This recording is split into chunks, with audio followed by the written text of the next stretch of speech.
మరి ఈ చర్చ ఇంతకాలం జరుగుతుంది. ఒకరి మీద ఒకరు వాళ్ళు వీళ్ళు అనుకోవడం చిన్న కింది స్థాయి నాయకులే మాట్లాడుకుంటున్నారు కానీ కాంగ్రెస్ పార్టీ కానీ బీఆర్ఎస్ పార్టీ కానీ బీజేపీ పార్టీ కానీ ఎవరు ఇంతవరకు స్పందించలేదు సార్. ఎందుకంటే వాళ్ళు మార్బడిలో ఒక ఓటర్స్ కన్నా లేదు వారు ఎవరైనా ఏమైనా చేసుకొని మాకు ఓట్లు వేస్తే చాలని వీళ్ళు నిమ్మకు నీరెత్తినట్టు ఇప్పుడు రాజకీయ నాయకులు ఊకుంటారు సార్, పెద్ద పెద్ద నాయకులు.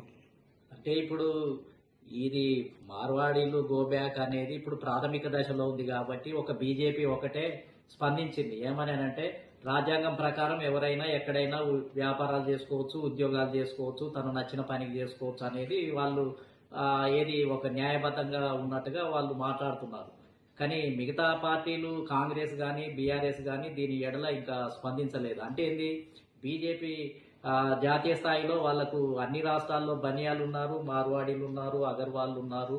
అది జనరల్గా జాతీయ పార్టీ కాబట్టి ముందు స్పందించింది. కాంగ్రెస్ పార్టీ కూడా జాతీయ పార్టీనే, కానీ కాంగ్రెస్ పార్టీ కూడా స్పందిస్తుంది, ఇవాళ రేపో స్పందిస్తుంది. ఎందుకంటే వాళ్ళు మార్వాడీలకు వ్యతిరేకంగా కాంగ్రెస్ పార్టీ ఎట్లా మాట్లాడుతుంది? వాళ్ళకు ఉత్తర భారతదేశంలో మార్వాడీలు, అదేవిధంగా అగర్వాళ్ళు, వేరే వేరే పేర్లతోటి బిజినెస్దారులు చాలా రాష్ట్రాల్లో ఉన్నాయి. ఇప్పుడు ఈ మార్వాడీలకు వ్యతిరేకంగా కాంగ్రెస్ ఎట్లా మాట్లాడుతుంది? ఇక్కడ మార్వాడీలకు వ్యతిరేకంగా మాట్లాడితే ఉత్తర భారతదేశంలో ఉన్న మార్వాడీలు లేకపోతే అగర్వాళ్ళు, బనియా సెక్షన్లు ఇవాళ్ళంతా కూడా దూరం అయిపోతారు. ఒక రకంగా చెప్పాలి అంటే కాంగ్రెస్ పార్టీకి స్థావరమే ఈ బనియా అగర్వాళ్ళ గ్రూప్ అంతా ఆ పార్టీని పెంచి పోషించిందే. 50 సంవత్సరాలు అధికారంలోకి రావడానికి ఫండ్స్ ఇచ్చినటువంటి వర్తక వ్యాపారాలు ఎవరన్నా ఉన్నారు అంటే వాళ్ళే. ఇవాళ ఈ దేశాన్ని గాంధీ మహాత్ముడు భారత స్వాతంత్రోద్యమం తీసుకొచ్చినప్పుడు కూడా బిర్లా టాటా లాంటి వ్యక్తులు, అదేవిధంగా వ్యాపార వర్గాలంతా పెద్ద మొత్తంలో బంగారాలతో సహా గాంధీ మహాత్ముడు యాత్రకు వచ్చినప్పుడు ఆ మెడలో ఉన్న బంగారాన్ని కూడా తీసి ఇచ్చినటువంటి గాజులు కూడా తీసి ఇచ్చినటువంటి పరిస్థితి ఉంది. అని అంటే ఉన్నత వర్గాలే మొత్తం ఏంటంటే వ్యాపార వర్గాల నుంచే పెద్ద మొత్తంలో కాంగ్రెస్ పార్టీకి నిధులు, కాంగ్రెస్ పార్టీ ఉద్యమం ముందుకు పోవడానికి కారకులయ్యారు. గాంధీ బనియా కమ్యూనిటీకి సంబంధించిన వ్యక్తి కాబట్టి పెద్ద మొత్తంలో బనియా సెక్షన్ అంతా కూడా స్పందించింది. కాంగ్రెస్ పార్టీ 50 సంవత్సరాలు నిలబడటానికి, పోషించడానికి అన్ని రకాల చర్యలు, అన్ని రకాల సదుపాయాలు కలుగజేసినటువంటి సెక్షన్ బనియా సెక్షనే. అదేవిధంగా ఇప్పుడు బీజేపీ సెక్షన్ కూడా దాదాపు అదే సెక్షన్ ఉంది. రెండింటికి కూడా పోషించేది బనియాలు, లేకపోతే వీళ్ళేమో పోషిస్తారు, బనియాలేమో పార్టీలను పోషిస్తారు, వ్యాపారాలను కాపాడుకుంటారు. బ్రాహ్మణ వర్గాలకు సంబంధించి ఆయా పార్టీలలో ఉన్న బ్రాహ్మణ వర్గాలకు సంబంధించినటువంటి వాళ్ళేమో ప్రైమ్ మినిస్టర్లు అవుతారు, ముఖ్యమంత్రులు అవుతారు, అదేవిధంగా మంత్రులు అవుతారు, ఎంపీలు అవుతారు, ఎమ్మెల్యేలు అవుతారు. పాపం బనియా సెక్షన్ నుంచి ఎమ్మెల్యేలు, ఎంపీలు, మంత్రులు చాలా తక్కువ ఈ భారతదేశంలో. కాంగ్రెస్ పార్టీకి పెంచి పోషించి దాన్ని డెవలప్మెంట్ కావడానికి ఉపయోగపడ్డ వర్గాలు, చందాలు ఇచ్చిన వర్గాలకు అసలు ఆ పార్టీలో స్థానం లేదు. మళ్ళా పరిపాలించే వర్గాలు వేరే, తెలివి కల్ల వర్గాలు ఈ దేశంలో ప్రజల్ని తెలివిగా మలుచుకొని మళ్ళీ అధికారాన్ని కొన్ని వర్గాలకే కట్టబెట్టినటువంటి పరిస్థితి వర్గాలు, ఆ వర్గాలు వేరే. మళ్ళీ రాష్ట్రాలకు వచ్చేటప్పటికి శూద్రాగ్ర కులాలు ఇక్కడ పరిపాలిస్తున్నాయి.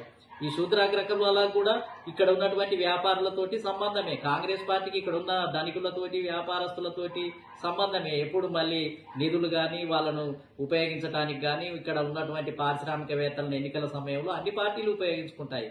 కానీ ఎస్సీ ఎస్టీ బీసీ మైనార్టీలు పెట్టిన బీఎస్పీకి కానీ, అంబేద్కర్ పెట్టిన ఆర్పీఐ పార్టీలకు కానీ, మేము పెట్టిన పార్టీలకు ఎవరు చందాలు ఇస్తారు? ఎవరు ఇవ్వరు. అసలు మేము ప్రజల నుంచి 10 రూపాయలు 5 రూపాయలు వసూలు చేసి మేము నడుపుకోవాల్సిందే. కానీ ఇప్పుడు ఈ దేశంలో ఉన్న వ్యాపార వర్గాలు, కార్పొరేట్ సెక్టార్ ఎవరైతే ఉన్నారో, భూస్వాములు ఎవరైతే ఉన్నారో అందరు కూడా ఈ పార్టీలకు చందాలు ఇచ్చి పోషించినటువంటి వాళ్ళే. వాళ్ళు ఎందుకు మాట్లాడతారు? నానబెడతారు. ఇప్పుడు ఏది రాజ్యాంగము తెలియజేస్తుంది కాబట్టి అందరినీ సమానంగానే ఉంటుంది కాబట్టి ఏ రాష్ట్రంలోనైనా చేసుకోవచ్చు, ఉండొచ్చు అని వాళ్ళు మాట్లాడతారు. దాన్ని ఇవాళ భారతదేశం అంతా కూడా బ్రాహ్మణ, బనియ, జమీందారులు, ఒకప్పుడైతే స్వాతంత్రం రాకముందు జమీందారులంతా వాళ్ళే, ఆ 2-3 వర్గాల నుంచే కదా అంతా జమీందారులు, జాగీర్దారులు, మొత్తం సంస్థానాధిపతులు అంతా రాజపుత్రులు, ఠాకూర్లు, ఈ 3-4 వర్గాల నుంచే మొత్తం దేశాన్నే వాళ్ళ గుప్పిట్లో పెట్టుకొని బ్రిటిష్ వాళ్ళతోటి కూడా సన్నిహిత సంబంధాలు పెట్టుకొని వ్యాపార వర్గంలో బాగా డబ్బు సంపాదించినటువంటి వాళ్ళు ఉన్నారు. కాబట్టి ఇప్పుడు ఈ వర్గాల గురించి ఈ పార్టీలు ఇంత తొందరగా ఏం మాట్లాడవు. నేను అనేది ఏంటంటే ఇప్పుడు ఈ తెలంగాణ రాష్ట్రంలో ఖచ్చితంగా ఒక మార్పు, రాజకీయ మార్పు, ఏదైతే రాజ్యాధికారము అనేది శూద్ర అగ్ర కులాల దగ్గరికి వచ్చి ఆగిపోయింది. ఒకప్పుడు బ్రాహ్మణుల చేతుల్లో ఉంటే వాళ్ళ దగ్గర నుంచి శూద్రాగ్ర కులాలకు వచ్చింది. శూద్రాగ్ర కులాల నుంచి ఇప్పుడు బీసీలకు ఎస్సీలకు రావాలి, రాకుంటే అక్కడ ఆపేసి అక్కడే ఆపుతున్నారు. మేము అనేది ఏంటంటే ఫస్ట్ ఆ మార్పు జరగాలి. మిగతా మార్పులు ఇంకా ప్రమాదకరంగా పరిణమించినప్పుడు వాటి గురించి చట్టాలు, కొత్త శాసనాలు ఏ విధంగా జరుగుతాయి, దేశం